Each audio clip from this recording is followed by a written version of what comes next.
ॐ पूर्णमदः पूर्णमिदं पूर्णात् पूर्णमुदच्यते पूर्णस्य पूर्णमादाय पूर्णमेवावशिष्यते। ॐ शान्ति शान्ति शान्तिः। श्रुतिस्मृतिपुराणानाम् आलयं करुणालयं नमामि भगवत्पादं शङ्करं लोकशङ्करं। शङ्करं शङ्कराचार्यं केशवं बादरायणं सूत्रभाष्यकृतौ वन्दे भगवन्तौ पुनः पुनः।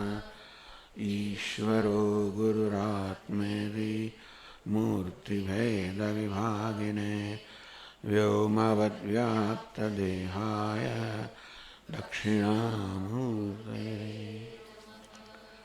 ॐ पार्थाय प्रतिबोधितां भगवता नारायणेन स्वयं व्यासेन ग्रथिता पुराणमुनिना मध्ये महाभारतम् अद्वैतामृतवर्षिणीं भगवतीम् अष्टादशाध्यायिनीम् अम्ब त्वामनुसन्दधामि भगवद्गीते भवद्वेषिणी।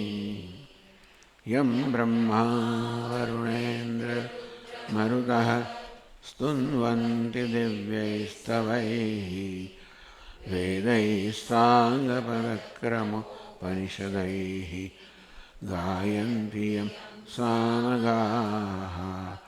ध्यानावस्थिततद्गतेन मनसा पश्यन्ति यं योगिनः यस्यान्तन्न विदुःसुरगणाः देवाय तस्मै नमः।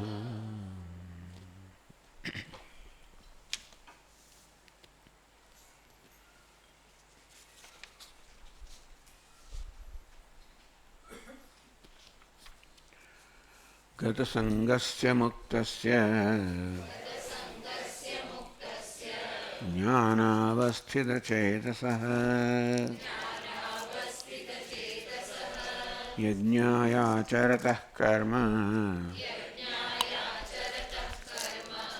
समग्रं प्रविलीयते।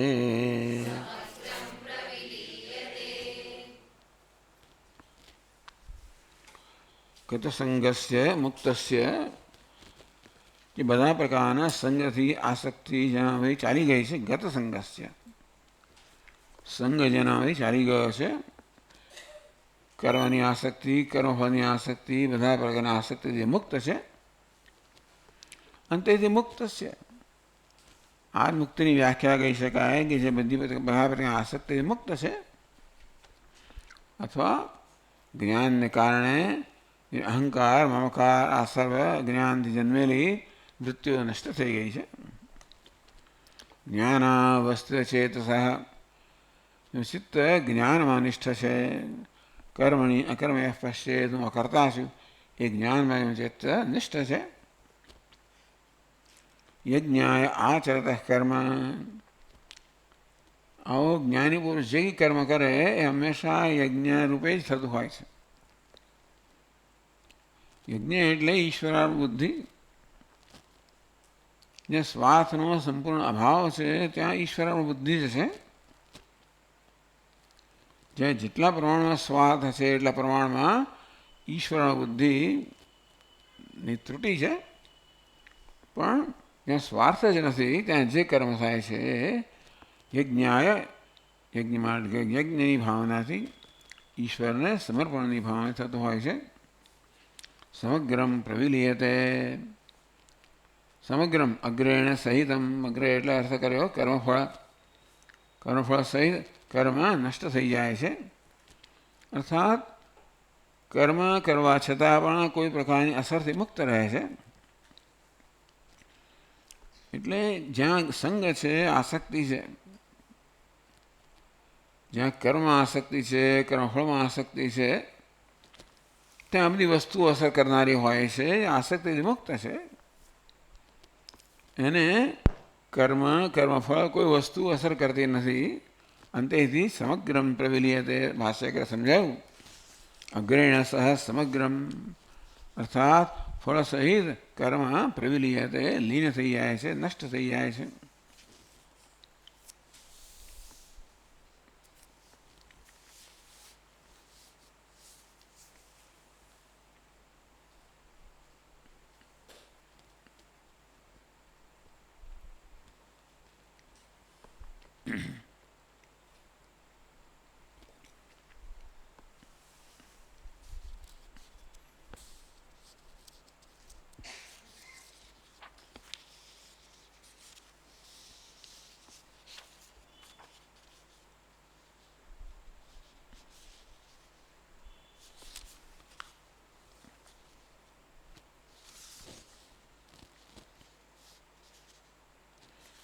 नाभुक्तं क्षीयते कर्म इति स्मृतिम आश्रित्य शंकते. અભુક્તમ કર્મ ન ક્ષીયતે. જેનું ફળ ભોગવાય નથી એવું કર્મ, એમાં કર્મનો ક્ષય થતો નથી. કર્મ ફળ ભોગવીએ ત્યારે જ કર્મનો ક્ષય થાય. એ સ્મૃતિ પર આશ્રિત પ્રશ્ન કરે છે. તો 24મા શ્લોકથી પ્રારંભ કરીને કહે છે, કસ્માત પુનઃ કારણાત ક્રિયમાણં કર્મ સકાર્યારંભમ અકુર્વત સમગ્રમ પ્રવિલીયતે ઇતિ. કસ્માત પુનઃ કારણાત, કયું કારણ કેવું છે કે ક્રિયમાણમ કર્મ થઈ રહ્યું છે. સ્વકાર્યારંભમ અકુર્વત, એ કર્મ પોતાના કાર્યનો, કર્મફળનો આરંભ કર્યા વગર જ સમગ્રમ પ્રવિલીયતે, એ તો કર્મ તો જાણે પૂરું કરી એટલે નષ્ટ થઈ જાય, પરંતુ પોતાના સંસ્કાર છોડીને જાય, જેમાંથી કર્મફળ ઉત્પન્ન થાય સમય આવે ત્યારે. તો કયું શું કારણ છે જેને કારણે કર્મ આ ફળ સહિત નષ્ટ થઈ જાય છે? એટલે કે આ જ્ઞાની પુરુષના કર્મમાં અને સામાન્ય મનુષ્યના કર્મ એવું શું ફેર છે જેને કારણે સામાન્ય રીતે કર્મ પોતે ફળ આપ્યા સિવાય ન છૂટે, અને અહીંયા આગળ ફળ આપ્યા વગર જ કર્મ નષ્ટ થઈ જાય છે. એ કઈ રીતે?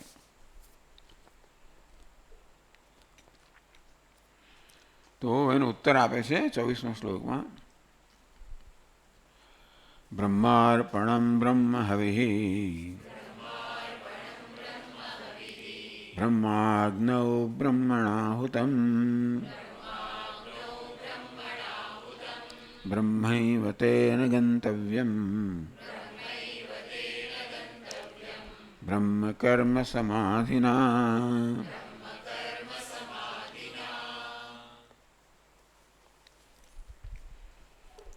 હવે આ પ્રચલિત જે યજ્ઞ છે, હોમ છે, તો જ્ઞાનને યજ્ઞ સાથે સરખાવવામાં આવ્યું છે. અને યજ્ઞના સંદર્ભમાં જ્ઞાની પુરુષની દ્રષ્ટિ જે છે એ દ્રષ્ટિ અહીંયા વર્ણવવામાં આવી છે. તો કર્મ કરતી વખતે જે સાધનથી, ચમસ વગેરે સાધનથી આપણે હવિ અર્પણ કરતા હોઈએ છીએ, હવિષ, એને અર્પણ કહેવામાં આવ્યું. ચમસને અર્પણ કહેવામાં આવ્યું, બ્રહ્માર્પણમ. તો જ્ઞાની પુરુષની દ્રષ્ટિમાં જે અર્પણ આપણે જોઈએ છીએ, ચમસ, લાકડાનો ચમચો, એ જ એની દ્રષ્ટિએ બ્રહ્મ છે. બ્રહ્મ હવિઃ,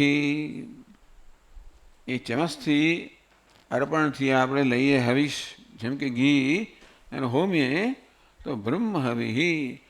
જ્ઞાની પુરુષની દ્રષ્ટિમાં આ હવિઃ, આ ઘી વગેરે દ્રવ્ય પણ બ્રહ્મ જ છે. બ્રહ્માગ્નૌ, જેમાં આ હવિષ અર્પણ કરવામાં આવે છે એ અગ્નિ પણ બ્રહ્મ છે. બ્રહ્મણાહુતમ, જે આહુતિ આપી રહ્યો છે, આ હોમ કરી રહ્યો છે, યજ્ઞ કરી રહ્યો છે, એ પણ બ્રહ્મ છે. આમ જ્ઞાની પુરુષની દૃષ્ટિ અહીંયા આગળ વળી વર્ણવવામાં આવી. આમ ભગવાન જ્ઞાનને યજ્ઞ સાથે સરખાવે છે, અથવા જ્ઞાનને યજ્ઞ એક પ્રકારનું યજ્ઞ કહે છે. એમ કહીને ભાષ્યકારના મત પ્રમાણે જ્ઞાનની સ્તુતિ કરે છે. યજ્ઞ જ્ઞાન કહે, કારણ કે વેદમાં યજ્ઞ સર્વોત્કૃષ્ટ વસ્તુ છે. વેદનો મુખ્ય વિષય યજ્ઞ છે. એટલા માટે કશી વસ્તુને યજ્ઞ સાથે સરખાવવાથી એ વસ્તુની સ્તુતિ થાય છે, પ્રશંસા થાય છે. અહીં પણ જ્ઞાનને યજ્ઞ સાથે સરખાવ્યું છે ભગવાને, એમ કરીને જ્ઞાનની સ્તુતિ કરી છે. બ્રહ્મૈવ તેન ગંતવ્યમ બ્રહ્મ કર્મ સમાધિના. બ્રહ્મ કર્મ સમાધિના, બ્રહ્મરૂપી કર્મમાં એની સમાધિ એટલે એનું ચિત્ત સમાહિત થયું છે. તેને બ્રહ્મ ગંતવ્યમ, એ બ્રહ્મને જ પ્રાપ્ત કરે છે.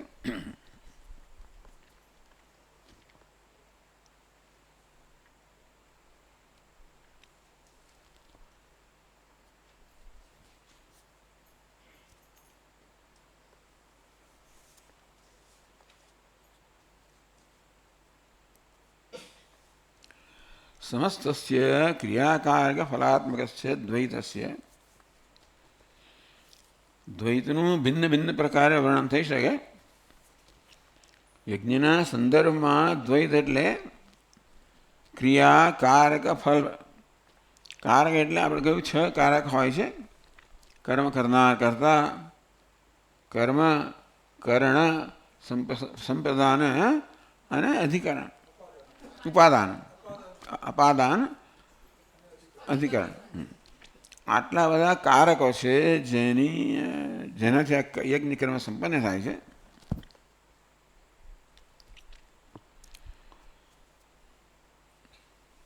તો સમસ્તસ્ય ક્રિયાકારક ફલાત્મકસ્ય દ્વૈતસ્ય, આ સમગ્ર દ્વૈતને આપણે આ પ્રકારે વર્ણવી શકીએ. ક્રિયા, યજ્ઞની ક્રિયા થઈ રહી છે. કારક એ ક્રિયા સંપન્ન કરવા માટે કર્તા, કર્મ, કરણ વગેરે કારકો છે. અને એ યજ્ઞનું કર્મનું ફળ મળે છે, ફલાત્મક. આમ બધું જ આવી જાય. ક્રિયા, કારક અને ફલ, આ 3 શબ્દોની અંદર સમગ્ર જગત આવી ગયું. કર્તા, કર્મ, કરણ, સંપ્રદાન, અપાદાન અને અધિકરણ, આ 6 વિભક્તિની અંદર બધું જ આવી ગયું. એટલે ક્રિયા, કારક અને એમાં આ બધાનું ફળ જ છે. બેટે ફલાત્મકસ્ય દ્વૈતસ્ય, સમગ્ર દ્વૈત જગત છે એનો સમાવેશ આ 6માં થઈ ગયો. કારકમાં કર્તા પણ આવ્યો, કર્મ પણ આવ્યું, કરણ પણ આવ્યું. ક્રિયા, કારક, ફલાત્મકસ્ય દ્વૈતસ્ય, આ દ્વૈત છે, જગત છે, એ આટલાથી વર્ણવી શકાય. ક્રિયાકારક ફલાત્મકમ દ્વૈતમ. તો ક્રિયા, કર્મ કરવામાં આવે છે. એ કર્મ કરવાના આ બધા સાધનો, જે કારકો છે કર્મના, જે કર્મને સંભવિત કરે છે અને એના પરિણામે ફળ મળે છે. આવું દ્વૈત. એટલે દ્વૈતનું વર્ણન કરવાની ભિન્ન ભિન્ન રીતો છે. અહીં કર્મના, યજ્ઞના સંદર્ભમાં દ્વૈતનું વર્ણન આ પ્રકારે થયું: ક્રિયા, કારક, ફલાત્મક, ફલાત્મકમ દ્વૈતમ. બ્રહ્મ માત્રત્વેન, એ સમગ્ર દ્વૈતને જેની દ્રષ્ટિ સર્વ બ્રહ્મ છે, બ્રહ્મ માત્રત્વેન બાધિતત્વાત્. હવે આપણે અનેક બધા પાત્ર હોય, માટીના ઘડો હોય, કોડિયું હોય, સકોરું હોય વગેરે વગેરે, તો ક્યાં તો એ બધાને એકબીજા કરતાં ભિન્ન જોઈએ, અથવા તો બધા માટે જો માટી છે એ પ્રકારનું દર્શન હોય તો આ ઘડાપણું અને સકોરાપણું, કોડિયાપણું એ બધું બાધિત થઈ ગયું છે. ખરું, પણ આપણી દૃષ્ટિમાં આ હવે માત્ર માટી જ છે, ઘડો નથી. એ ખોટું ના કહેવાય. આ ઘડો છે ના નહીં, પણ માટી છે એની નાની. તો કઈ વસ્તુ વધારે મોટું સત્ય છે? તો કે માટી. કારણ ઘડો તો છે નથી, પણ માટી તો હોવાની જ છે. તેથી અને માટી કહીએ તો બરાબર જ છે. એને માટી તરીકે જોવાથી આ ઘડાપણું જે છે એનું બાધિત થઈ ગયું. તે પ્રકારે આ ક્રિયા, કારક, ફલ આ બધા ભિન્ન ભિન્ન વસ્તુઓ છે એ બધી છેવટે બ્રહ્મ જ છે. બ્રહ્મ છે, પરમાત્મા છે, એ જ કર્તા છે, એ જ કર્મ છે, એ જ કરણ છે, એ જ સંપ્રદાન, એ દેવતા છે, બધું જ છે. એટલે આ પ્રકારે બધા દ્વૈતમાં રહેલું જે મૂળભૂત તત્વ છે, અનેક ઘડાઓમાં, શકરોમાં રહેલું મૂળભૂત તત્વ માટી છે, એને જોવાથી પેલી વિવિધતા છે બાધિત થઈ જાય છે ખરી, પણ આપણી દ્રષ્ટિએ નથી. અને તે રીતે સર્વને બ્રહ્મરૂપે જોવાથી આ બધા પ્રકારની વિવિધતા છે એ બાધિત થઈ ગઈ. બ્રહ્માત્રત્વે બાધિતત્વાત્. એ બધાને બ્રહ્મરૂપે જોવાથી આ બધી વિવિધતા છે કે બ્રહ્મ જ કરતા છે, બ્રહ્મ જ કર્મ છે, બ્રહ્મ જ કરણ છે. આ બધું બ્રહ્મે લીધેલા ભિન્ન ભિન્ન વેશ છે. કલ્પના કરો કે બ્રહ્મ કે પરમાત્માએ જ આ બધા વેશ લીધેલા છે. એ જ કર્મનો કરનાર બને છે. જેથી કર્મ સંપન્ન થાય કારણ પણ એ છે. જે પ્રયોજનથી કર્મ કરવામાં આવે સંપ્રદાન પણ એ છે. જેને માટે બધું જે તમે જે કંઈ પ્રશ્ન પૂછો એ બધાનો ઉત્તર કયો છે? બ્રહ્મએ જ આ બધા વેશ લીધેલા છે. અત્યારે પણ હું હોઉં, તમે હો, ચેતન અચેતન આ બધું હોય, ટેબલ, બધી વસ્તુઓ જે છે વાસ્તવમાં બ્રહ્મએ જ લીધેલા વેશ છે. બ્રહ્મ જ આ સર્વ નામ રૂપાત્મક જગત વ્યક્ત થઈ રહ્યું છે. આ વેદાંતનો મૂળભૂત સિદ્ધાંત છે. એનું પ્રયોજન એ છે કે બધું દ્વૈત કે ભેદભાવ ક્યારે છે? આપણે જ્યારે આ બાહ્ય નામરૂપને વેશને સત્યતા આપીએ ત્યારે. પછી જ્યારે જોઈએ કે બધા અલંકારો છે તો ખરું, એકબીજા કરતાં ભિન્ન છે એ પણ ખરું, અને છતાં પણ એ બધાને જો સુવર્ણની દ્રષ્ટિએ જોવામાં આવે તો પછી એમની વચ્ચે કોઈ વાસ્તવિક ભેદ રહેતો નથી. બધા સુવર્ણ બધા અલંકારો વેશ ધારણ કરે તે રીતે બ્રહ્મ છે એને જ બધા વેશ ધારણ કર્યા છે. એના માટે આ બધાને બ્રહ્મરૂપે જોવા માટે કાં છે જ. પણ આપણે વેશને જ મહત્વ આપીએ તો આપણને વેશ ધારણ કરનાર બ્રહ્મનું ધ્યાન નથી રહેતું. પણ જોઈએ કે આ નામરૂપ વેશ છે, એમાં એક નામરૂપ છે વેશ છે એમાં સુવર્ણ, આ બીજું નામરૂપ છે પણ વેશ છે એમાં પણ સુવર્ણ, ત્રીજું નામરૂપ છે પણ વેશ છે એમાં પણ સુવર્ણ. આ પ્રકારે બધા જ નામરૂપ વેશ છે. એ બધા વેશમાં બ્રહ્મ ભાસી રહ્યું છે, પરમાત્મા ભાષે. કેવી સુંદર દ્રષ્ટિ છે ને. પછી વિવિધતા, સારું ખરાબ બધું વેશના સ્તરે હોય, ઊંચું નીચું આ બધું વેશના સ્તરે હોય. શ્રેષ્ઠાયમ પુરુષે યશ્ચા સાવાદિત્ય સ એક. આ પુરુષ છે, આદિત્ય છે, વાસ્તવમાં જે તત્વ છે એક જ છે. એટલે કે બધા ભેદભાવ છે ખરા, પણ વાસ્તવમાં ભેદભાવ સત્ય નથી. એટલે કે આપણે ભેદભાવને જરાક સૂક્ષ્મતાથી જોઈએ તો પછી એ ભેદભાવ રહેતા નથી.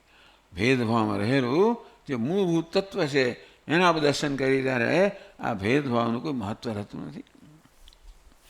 આ જ મૂળભૂત વેદાંતનું શિક્ષણ છે.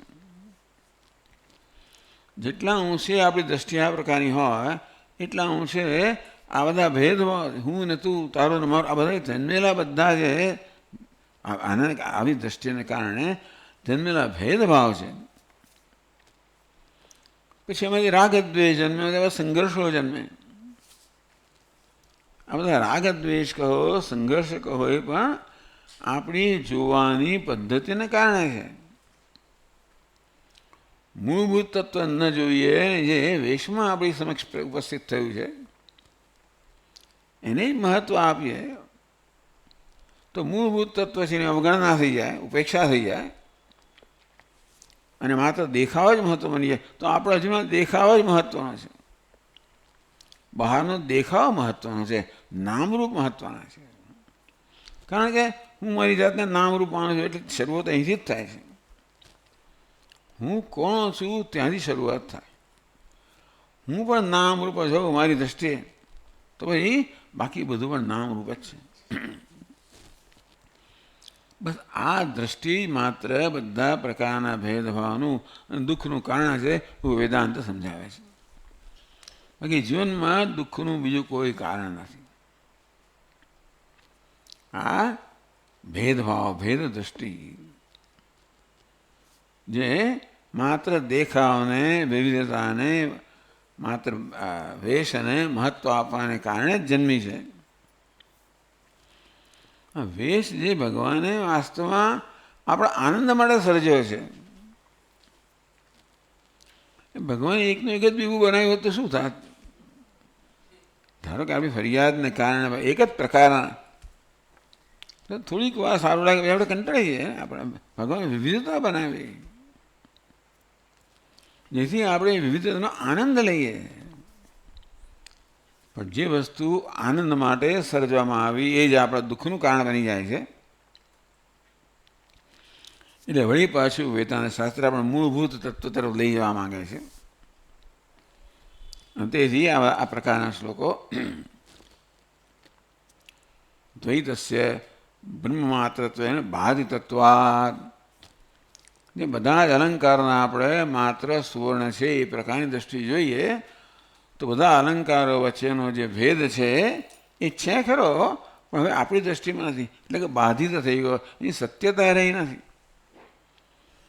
એટલે હું આને સોના તરીકે જોઉં એટલે આ બંગડી નષ્ટ થઈ જતી નથી, પણ એની કોઈ સત્યતા રહેતી નથી. અગત્યની વસ્તુ શું છે? કઈ વસ્તુ આપણને વાસ્તવમાં પીડે છે? વસ્તુ સત્ય છે નહીં, પણ આ સત્ય છે, તેથી જુદી છે એકબીજા કરતાં. આ ભેદભાવ આપણને પીડા જન્માવે છે. બ્રહ્મવિદ બ્રહ્મમાત્રસ્ય કર્મ પ્રવિલીયતે સર્વમિતિ યુક્તમ, જે આગળ કહ્યું સમગ્રમ પ્રવિલીયતે, કર્મફળ સહિત કર્મ છે બધું જ લીન થઈ જાય છે, એ બરોબર છે. એટલે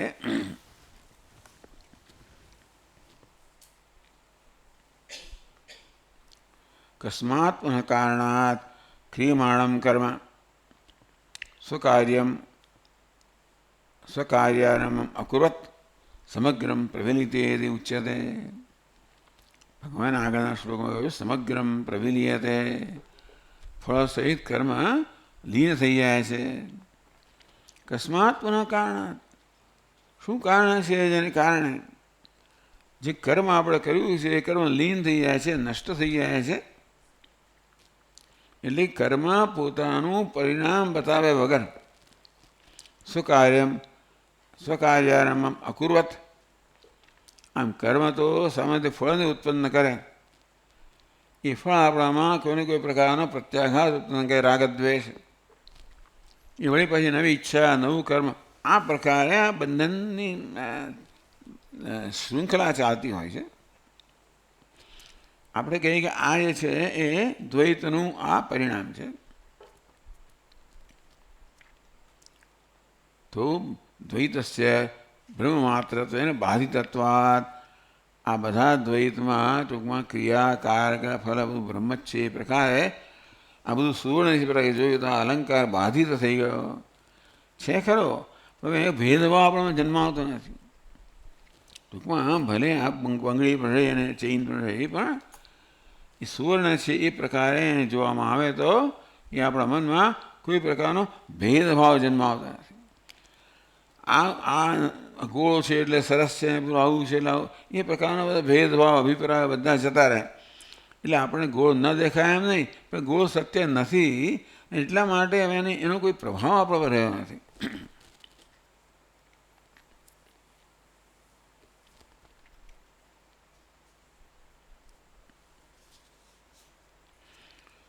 બ્રહ્મવિદ બ્રહ્મૈવ સર્વ ક્રિયાકારક ફલજાતમ દ્વૈતમ, દ્વૈતનું વર્ણન કર્યું. ક્રિયા, કારક, ફલ. કારક જે બધા સાધનો વડે કર્મ સંપાદિત થાય છે, કરતા કર્મ વગેરે ક્રિયા ક્રિયા કરવામાં આવે છે અને એનું ફળ મળે છે. એટલા બધાનું વર્ણન થઈ ગયું, બધાનો સમાવેશ થઈ ગયો. બધા દ્વૈત જે છે એ વાસ્તવમાં બ્રહ્મ છે એવું દર્શન થાય તો ભાઈ દ્વૈતની કોઈ પ્રભાવ ન રહે.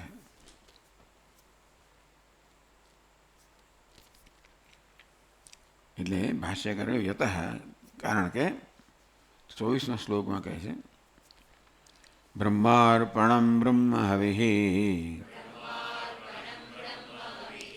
બ્રહ્માગ્નૌ બ્રહ્મણાહુતમ બ્રહ્મૈવ તેન ગંતવ્યમ બ્રહ્મ કર્મ સમાધિના.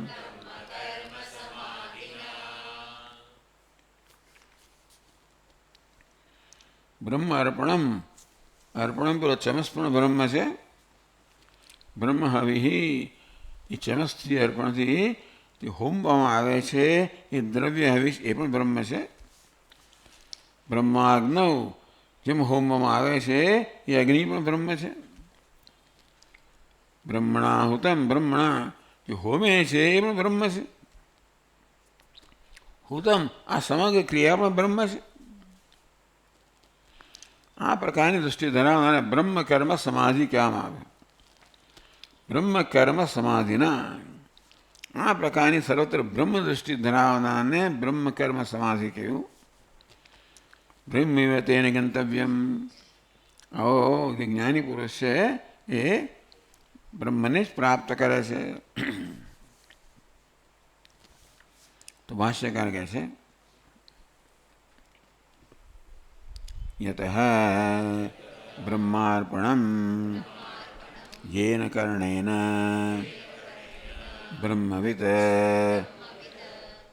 હવિઃ અગ્નૌ અર્પયતિ તદ્બ્રહ્મૈવ ઇતિ પશ્યતિ તસ્ય આત્મવ્યતિરેકેણ અભાવં પશ્યતિ યથા શક્તિકાયાં રજત અભાવં પશ્યતિ તદ્દુચ્યતે બ્રહ્મૈવ અર્પણમ ઇતિ યથા યદ્રજતમ તચ્શક્તિકા એવ ઇતિ. એક બરોબર સમજાવ્યું, પછી બીજા બધા એ રીતે સમજવાના. બ્રહ્માર્પણમ યેન કર્ણેન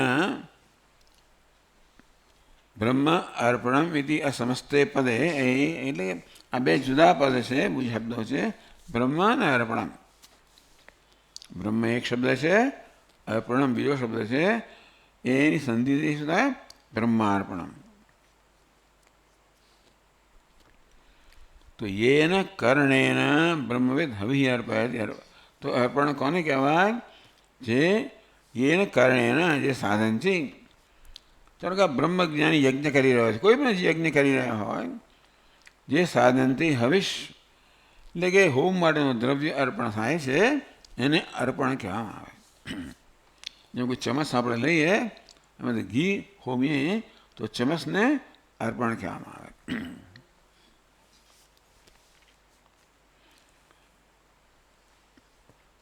તદ બ્રહ્મૈવ ઇતિ પશ્યતિ, એટલે આ બ્રહ્મજ્ઞાની ધારો કે યજ્ઞ કરતો હોય અને અર્પણ એ ચમચમાં ઘી લઈને હોમતો હોય તો એની દ્રષ્ટિ કેવી છે? આપણે જ્યાં લાકડાનો બધો ચમચ દેખાય ત્યાં શું દેખાય છે? બ્રહ્મ.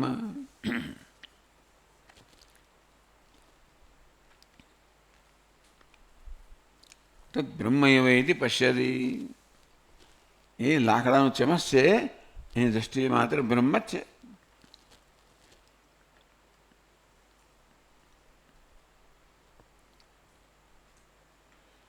તસ્ય આત્મવ્યતિરેકેણ અભાવમ પશ્યતિ.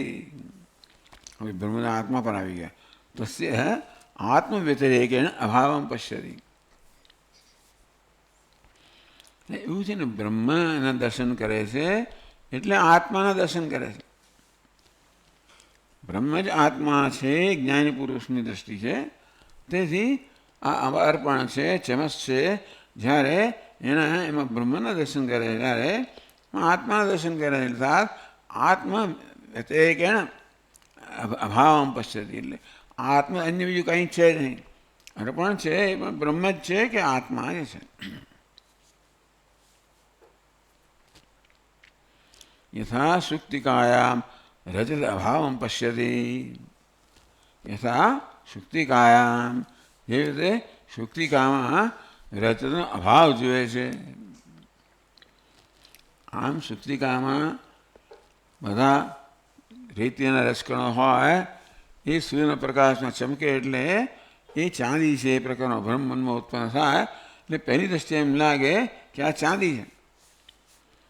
પછી કાં તો એને હાથમાં ઉઠાવીએ અથવા એની બીજી પરીક્ષા કરીએ ત્યારે ખબર પડે કે આ ચાંદી નથી, આ તો માત્ર સુક્તિકા છે, છિપોલી જ છે. યથા સુક્તિકાયામ રજત અભાવમ પશ્યતિ, જ્યારે એને જ્ઞાન થાય ત્યારે આ સુક્તિકામાં રજતનો અભાવ કે આમાં રજત છે નહીં એ પ્રકારે જો પહેલાં જેને રજત માનતો હતો એ જ વસ્તુમાં હવે રજત નથી એ પ્રકારની દૃષ્ટિ પ્રાપ્ત થઈ. એવું ક્યારે થાય? પહેલાં જેને રજત માનતો હતો હવે જાણે છે કે રજત નથી. એવું ક્યારે થાય?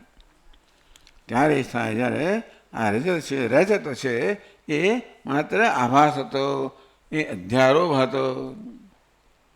પછી ખ્યાલ આવ્યો કે હું તો અને રજત તરીકે જોઉં છું, વાસ્તવમાં તો સુક્તિકા છે. એમ કરીને રજત છે એ માત્ર અધ્યારોપ હતો, આભાસ હતો, ભ્રમ હતો.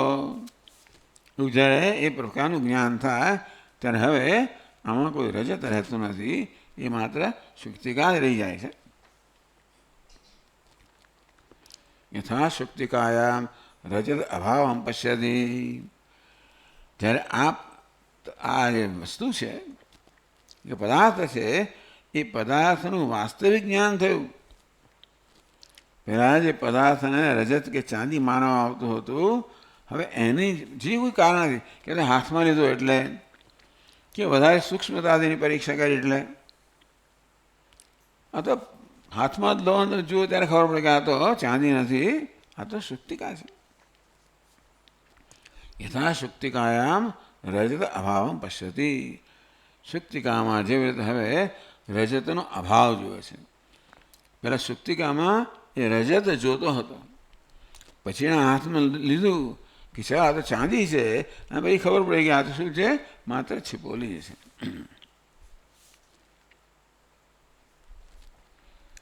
તદ્દુચ્યતે બ્રહ્મૈવ અર્પણમિતિ, પહેલાં જેને રજત માનવામાં આવ્યું હતું એ માત્ર સુક્તિકા છે જેવું જ્ઞાન થાય છે. કેવી રીતે? પહેલાં જેને અર્પણ માનવામાં આવતું હતું, ચમસ માનવામાં આવતું હતું, એ બ્રહ્મ જ છે એ પ્રકારનું જ્ઞાન થાય છે. જેવી રીતે આ રજત છે એ મનની કલ્પના છે, આભાસ છે, અધ્યારોપિત છે, તે પ્રકારે અર્પણ છે લાકડાનું ચમસ છે એ પણ અધ્યારોપ જે છે. વાસ્તવમાં જે છે તત્વ એ તો બ્રહ્મ જ છે.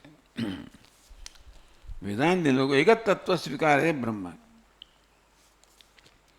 અને બધો વ્યવહાર એનાથી સમજાવે. મીમાંસકો એનાથી સમજે, દરેકને પોતાનો ખ્યાલ હોય છે, પણ વેદાંતનો સ્પષ્ટ ખ્યાલ છે એક જ તત્વ છે. કયું તત્વ છે? બ્રહ્મ, આત્મા, ચૈતન્ય. તો બીજું શું? એ બ્રહ્મ જ બધી રીતે ભાસી રહ્યું છે, બાકી કંઈ છે જ નહીં. આવો વેદાંતનું દર્શન છે. આ પ્રકારનું દર્શન જેને પ્રાપ્ત થયું છે એ જ્ઞાની પુરુષ તસ્ય આત્મવ્યતિરેકેણ અભાવમ પશ્યતિ, આત્મા જ આ પ્રકારે ભાસી રહ્યો છે, અને તેથી આત્મા વગર આનું કોઈ અસ્તિત્વ નથી. આત્મા લઈ લેવામાં આવે, હું લઈ લેવામાં આવે તો આનું કોઈ અસ્તિત્વ નથી એ જુએ છે. એ હકીકત છે. હવે એને જોયું કે આત્મા જ માત્ર બધા જ પદાર્થો રૂપે ભાસી રહ્યો છે. સુક્તિકા રૂપે પણ આત્મા જ ભાસી રહ્યો છે. રજત રૂપે પણ આત્મા જ ભાસી રહ્યો છે. એટલે આત્મ વ્યતિરેકેણ અભાવમ પશ્યતિ. આત્મા લઈ લેવામાં આવે તો આની કોઈ વસ્તુ રહે જ નહીં એવું હવે જુએ છે. આમ સર્વ બ્રહ્મ છે એવું કહ્યું મહારાજે, આત્મા ચાલો એટલે સર્વ બ્રહ્મ છે કહો, આત્મા છે કહો. યથા શુક્તિકાયામ રજત અભાવમ પશ્યતિ. જેવી રીતે શુક્તિકામાં રજતનો અભાવ જુએ છે. રજતનો અભાવ એટલે શું ખબર છે? પહેલાં રજત શેમ માનતો હતો એટલા માટે.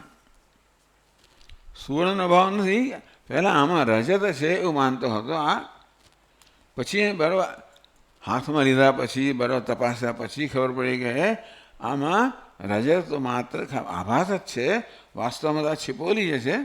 ત્યારે હવે અને છિપોલી રૂપે જ્યારે જોયો ત્યારે રજતનો અભાવ જુએ છે. તદુચ્યતે બ્રહ્મ એવ અર્પણમિતિ. તે જ રીતે પહેલાં અર્પણ તરીકે જોતો હતો, ચમસ તરીકે જોતો હતો કે બીજા બધાને ચમસ તરીકે જુએ છે. દ્રષ્ટિએ માત્ર બ્રહ્મ જ છે. અસ્થિ ભાતિ પ્રિયમ. અસ્થિ ભાતિ પ્રિય માત્ર સર્વ નામ રૂપ રૂપે ભાસી રહ્યું છે. એટલે બધા નામ રૂપમાં શું ભાસી રહ્યું છે? અસ્થિ ભાતિ પ્રિયમ બ્રહ્મ કે આત્મા. આ એનું દર્શન છે. જ્ઞાની પુરુષે જોયું કે આ બધું આ નામ રૂપ છે એ માત્ર શું કહેવાય એને માધ્યમ છે. આ નામ રૂપ તો માધ્યમ છે અસ્થિ ભાતિ પ્રિયને વ્યક્ત થવા માટે. જેમ કે અલંકાર નામરૂપ માધ્યમ છે સુવર્ણને વ્યક્ત થવા માટે, તેમ આ બધા ચેતન અચેતન જે કંઈ પદાર્થો એ બધા માત્ર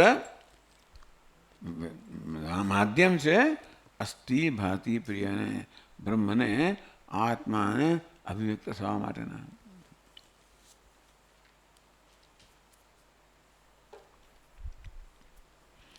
કે છે આગળ બ્રહ્માર્પણમ. બે શબ્દો આવે ને એટલે સમજાવે છે. બ્રહ્મ અર્પણમ ઇતિ અસમસ્તે પદે યત અર્પણ બુદ્ધ્યા ગૃહ્યતે લોકે તસ્ય બ્રહ્મવિદઃ બ્રહ્મૈવ ઇત્યર્થઃ.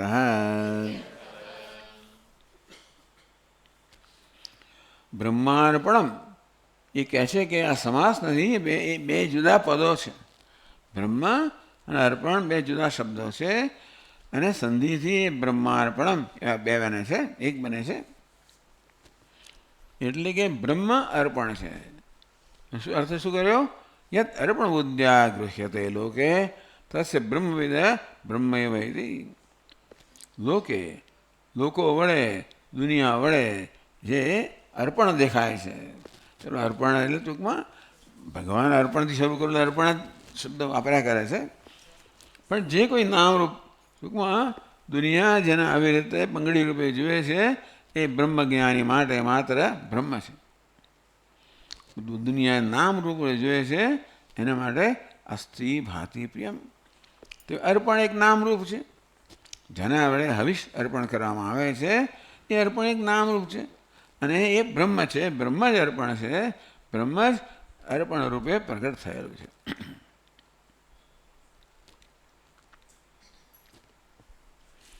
બ્રહ્માર્પણમાં બ્રહ્મ અર્પણ અસમસ્તે પદે એ બે જુદા શબ્દો છે. યત અર્પણ બુદ્ધ્યા ગૃહ્યતે લોકે તદસ્ય બ્રહ્મવિદ બ્રહ્મૈવેતિ.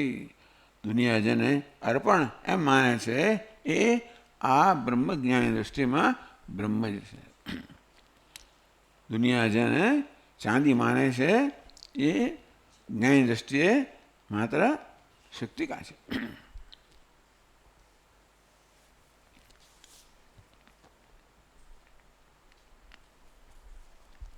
એટલે બ્રહ્માર્પણમ આટલો સમજાવ્યું. પછી આગળ છે બ્રહ્મ હવિહિ તથા યદ હવિર્બુદ્ધ્યા ગૃહ્યમાણમ તદ્બ્રહ્મૈવ અસ્ય બ્રહ્માર્પણમ બ્રહ્મહવિઃ. જે દ્રવ્ય હોમવામાં આવે એને હવિષ કહેવામાં આવે. તો જેનાથી હોમવામાં આવે એ અર્પણ બ્રહ્મ છે. જે હોમવામાં આવે એ ઘી વગેરે દ્રવ્ય છે એ પણ બ્રહ્મ છે. તથા યદ હવિર્બુદ્ધ્યા ગૃહ્યમાણમ તદ બ્રહ્મૈવ અસ્ય. તો સામાન્ય રીતે જેને હવિષ કહેવામાં આવે છે એ પણ આ જ્ઞાની પુરુષની દૃષ્ટિમાં બ્રહ્મ જ છે. તથા બ્રહ્માગ્નૌ ઇતિ સમસ્તમ પદમ. આ બ્રહ્માગ્નૌ એ સમાસ છે. બ્રહ્માર્પણમ સમાસ નહોતો. આ સમસ્તમ પદમ. બ્રહ્મ અને અર્પણ બે જુદા શબ્દો છે. બ્રહ્માગ્નો બ્રહ્માગ્નિ એ સમાસ છે. એટલે બ્રહ્મરૂપી અગ્નિ બ્રહ્માગ્નિ. ત્યાં બ્રહ્મરૂપી અર્પણ બ્રહ્મને બ્રહ્મ જ અર્પણ છે એમ કહેવામાં આવ્યું. અહીંયા બ્રહ્માગ્નિ સમસ્તમ પદમ તો કે બ્રહ્મરૂપી અગ્નિ. તો બ્રહ્મ જ અગ્નિ છે. બ્રહ્માગ્નિ સમસ્તમ પદમ. જે અગ્નિ છે એ પણ વાસ્તવમાં બ્રહ્મ જ છે આ મહાપુરુષની દૃષ્ટિએ. અગ્નિ અપી બ્રહ્મૈવ યત્ર હૂયતે. જેમાં હવન કરવામાં આવે છે એ અગ્નિ પણ બ્રહ્મ જ છે. બ્રહ્માર્પણમ બ્રહ્મહવિઃ બ્રહ્માગ્નૌ. હવે કહે છે બ્રહ્મણાહુતમ એ સમજાવે છે.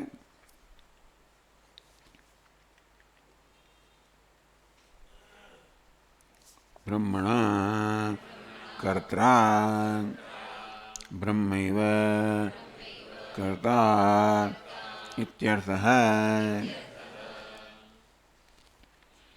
અગ્નિ પણ યત્ર હૂયતે જ્યાં આહુતિ આપવામાં આવે છે એ અગ્નિ પણ બ્રહ્મ છે.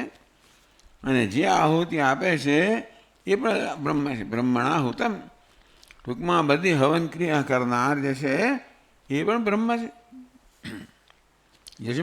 યજમાન હોય કે પછી પંડિત હોય જે હોય હવે એટલે જે શું કહેવાય એને આપણે ઋત્વિજ પણ બ્રહ્મ છે.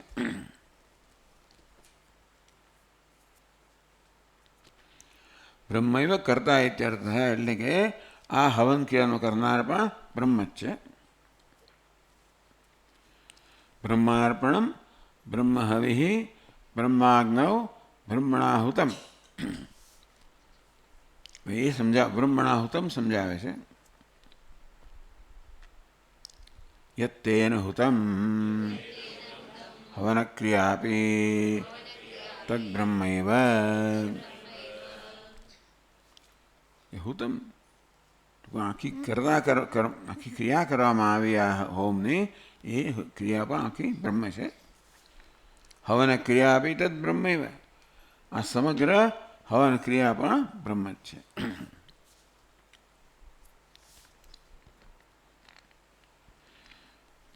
હવે જે અર્પણ કરવામાં એ બ્રહ્મ જ તો કહી દીધું. એટલે હુતમ એટલે જે અર્પણ કરવામાં પણ થાય. હુતમનો અર્થ આંખે હવન ક્રિયા કરવામાં આવ્યો એટલે સમગ્ર હવન ક્રિયા પણ આની દ્રષ્ટિએ બ્રહ્મ જ છે.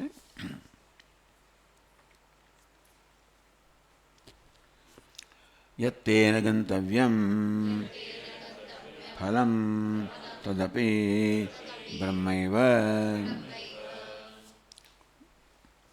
બ્રહ્મૈવ તેન ગંતવ્યમ. ગંતવ્ય એટલે જે સ્થાન પ્રાપ્ત કરવાનું છે જે ફળ પ્રાપ્ત કરવાનું છે. તો ગંતવ્યમ ફલમ તદ. ગંતવ્ય શબ્દનો અર્થ અહીંયા ફળ કરવામાં આવ્યો. જે આપણે સિદ્ધ કરવાનું છે પ્રાપ્ત કરવાનું છે. ગંતવ્ય એટલે ગંતવ્ય સ્થાન છે જ્યાં પહોંચવાનું છે. તો આ હવન ક્રિયા જેને માટે કરવામાં આવે છે એ તો ફળ છે. એટલે અહીંયા હુતમ હવન ક્રિયા તેને ગંતવ્યમ ફલમ તદપી બ્રહ્મૈવ. આ હવન ક્રિયાના પરિણામે જે ફળો મળશે એ પણ બ્રહ્મ જ છે. બ્રહ્મ કર્મ સમાધિના બ્રહ્મૈવ કર્મ બ્રહ્મ કર્મ તસ્મિન સમાધિ યસ્ય સહ બ્રહ્મ કર્મ સમાધિ તેન બ્રહ્મ કર્મ સમાધિના બ્રહ્મૈવ ગંતવ્યમ.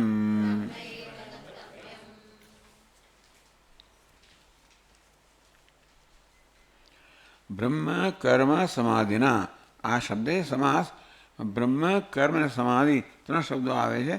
તો એ બ્રહ્મૈવ કર્મ કર્મ બ્રહ્મ કર્મ આ કર્મ આખું છે ને બ્રહ્મ જ છે એની દ્રષ્ટિએ. એટલે સમગ્ર આહુતિ આપવાનું કર્મ છે એ બ્રહ્મ છે.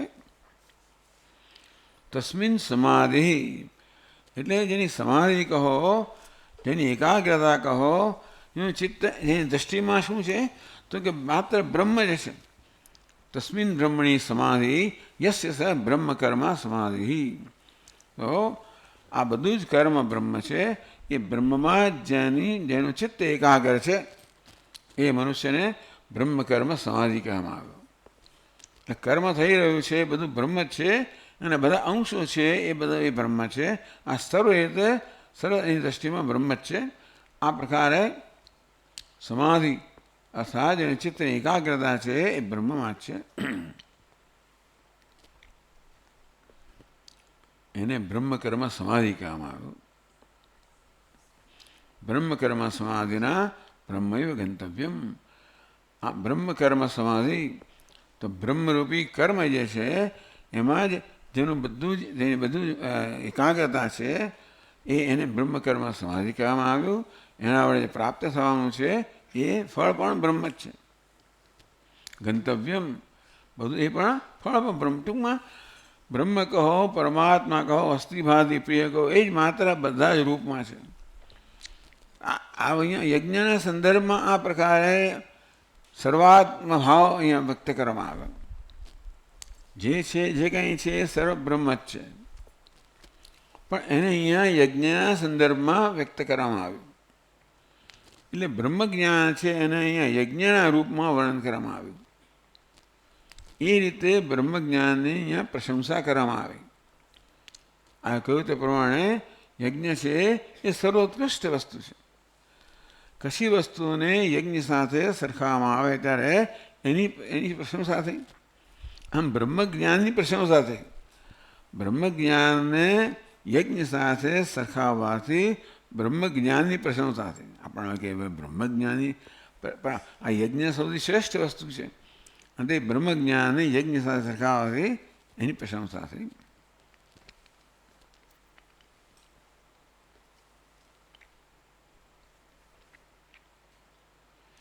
એવં લોકસંગ્રહમ ચિકીર્ષુણાપી ક્રિયમાણં કર્મ પરમાર્થતઃ અકર્મ બ્રહ્મબુદ્ધિ ઉપમૃતિતત્વાत्. એવં લોકસંગ્રહમ ચિકીર્ષુણાપી. આવી રીતે આ જ્ઞાની પુરુષ જે કર્મ કરે છે એ લોક સંગ્રહ માટે કરવામાં આવતું હોય, લોકોની સેવા માટે કરવામાં આવતું હોય. ક્રિયમાણમ કર્મ આમ લોક સંગ્રહ માટે, લોકની સેવા માટે જે કર્મ કરવામાં આવે છે તે પણ પરમાર્થતઃ અકર્મ. એ ટૂંકમાં લોકોની આ બ્રહ્મ આહુતિ આપતો હોય, યજ્ઞ કરતો હોય પણ લોકો માટે કરતો હોય તો સેવાના કાર્યને આપણે યજ્ઞ તુલના કરી શકીએ. પ્રત્યેક અંગ બ્રહ્મ છે. એની દ્રષ્ટિ પણ એ બ્રહ્મ ઉપર જ છે.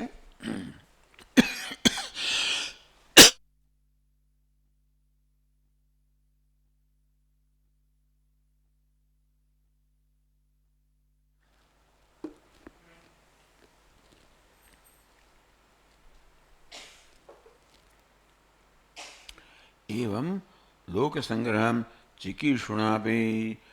આ પ્રકારે લોકસંગ્રહ કરવાની ઈચ્છા ધરાવનાર વડે પણ ક્રિયમાણમ કર્મ એના વડે પણ જે કર્મ થઈ રહ્યું છે પરમાર્થતઃ અકર્મ એટલે કોઈ પણ કર્મ તેમ લોકસંગ્રહ માટે અજ્ઞાની પુરુષ કર્મ કરતા હોય તો લોક સંગ્રહ માટે, લોક સેવા માટે. આવી રીતે લોક સેવાને થતું કર્મ પણ વાસ્તવમાં અકર્મ જ છે. કર્મણી અકર્મય પશ્ચેત એ શ્લોક છે, એનું જ આ બધું વિસ્તાર કરવામાં આવ્યો છે કે કર્મમાં છે થઈ રહ્યું છે ખરું, પણ એમાં જે કર્તા છે એ કેવો છે? અકર્તા છે. આત્મા છે એ અકર્તા છે. આ સર્વ કર્મ કોના વડે થઈ રહ્યું છે? અકર્તા વડે થઈ રહ્યું છે. જે કર્મ કરતો જ નથી એના વડે જ કર્મ થઈ રહ્યું છે. આપણે શોધીએ કે આ કર્મ ભાઈ એનું મૂળ ક્યાં છે, ક્યાંથી ઉત્પન્ન થાય છે? તો આ બધા આપણને હાથ પગ વગેરે બધા કરણો દેખાય, બધાની અંદર જઈએ આપણે છેવટે તો ક્યાં જઈને અટકે છે? બ્રહ્મમાં, અકર્તામાં, અકર્તા આત્મા જઈને જ અટકે છે. આ સર્વ કર્મ થઈ રહ્યું છે અકર્તા વડે, એટલે કે અકર્તાની સન્નિધિમાં. અકર્તા કયા પછી એના વડે કર્મ થાય છે એ કેવું પણ વિરુદ્ધ છે, પણ છતાંય અકર્તાની સન્નિધિમાં આ સર્વ કર્મ થઈ રહ્યું છે. આગળ કહ્યું ને, બહુ જ મોટી વાત છે જે અહીંયા જ આપણે જોવા મળે કે બધી છેવડા બધી પ્રવૃત્તિની પાછળ જે છે એ તો અકર્તા જ છે. શોધવા જઈએ કે કોણ આ કર્મ કરે એ તો કોઈ જણાય જ નહીં તમને. આટલું મોટું જગતનું કર્મ, સર્જન છે, પાલન છે, લય છે, કેટલું બધું વિસ્તૃત, આહા હ્યુજ, કેટલું મહાન મોટું કર્મ થઈ રહ્યું છે. કલ્પના બહાર છે ને આપણી તો. એનો વિસ્તાર છે આપણે કલ્પી પણ ના શકીએ. આપણે આટલામાં ગેલેક્સીઓ ને એના મોટી ગેલેક્સીઓ આવું જોવા જઈએ તો આપણું કંઈ મન જ કામ ના કરે. આ બધું ચાલી રહ્યું છે, કેટલી બધી પ્રવૃત્તિ. કોઈ વસ્તુ સ્થિર નથી, અચલ નથી, અક્રિય નથી, નિષ્ક્રિય નથી, બધે પ્રવૃત્તિ છે. આ બધી પ્રવૃત્તિની પાછળ કોણ છે? અકર્તા, અપ્રવૃત્ત. અર્થાત કોઈના કર્યા વગર જ આ સર્વ કર્મ થઈ રહ્યું છે. આવું વેદાંત શાસ્ત્ર સમજાવે છે. એટલે કે કોઈના કર્યા વગર થઈ રહ્યું હોય તો એ શું હોય? દેખાવ જ હોય. વાસ્તવમાં કોઈ કર્મ કરનાર નથી, કોઈ કરતા નથી, અને છતાં બધું થઈ રહ્યું છે. એટલે કે આ બધો વાસ્તવમાં આભાસ જ છે. વેદાંતની ભાષામાં મિથ્યા જ છે. હવે મિથ્યા આપણે સમજી શકીએ. મિથ્યા એટલે માત્ર છે નહીં, દેખાય છે. જો કર્મ કરનાર જ ના હોય તો કર્મ પણ ના જ હોય ને.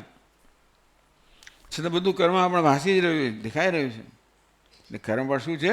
આભાસ જ છે.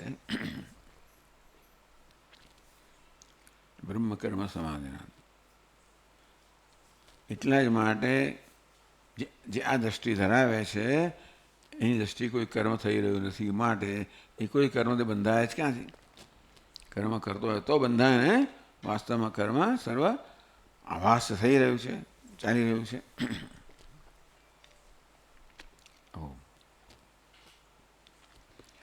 ઓમ પૂર્ણમદ પૂર્ણમિદમ પૂર્ણાત પૂર્ણમુદચ્યતે પૂર્ણસ્ય પૂર્ણમાદાય પૂર્ણમેવાવશિષ્યતે. ઓમ શાંતિ શાંતિ શાંતિ. શંકરં શંકરાચાર્યં કેશવં બાદરાયણં સૂત્રભાષ્યકૃતૌ વંદે ભગવन्तौ પુનઃ પુનઃ. ઈશ્વરો ગુરુરાત્મેતિ મૂર્તિભેદવિભાગિને વ્યોમવદ્વ્યાપ્તદેહાય ઓમ શાંતિ શાંતિ શાંતિ. હરિ ઓમ. શ્રી ગુરુભ્યો નમઃ. હરિ ઓમ.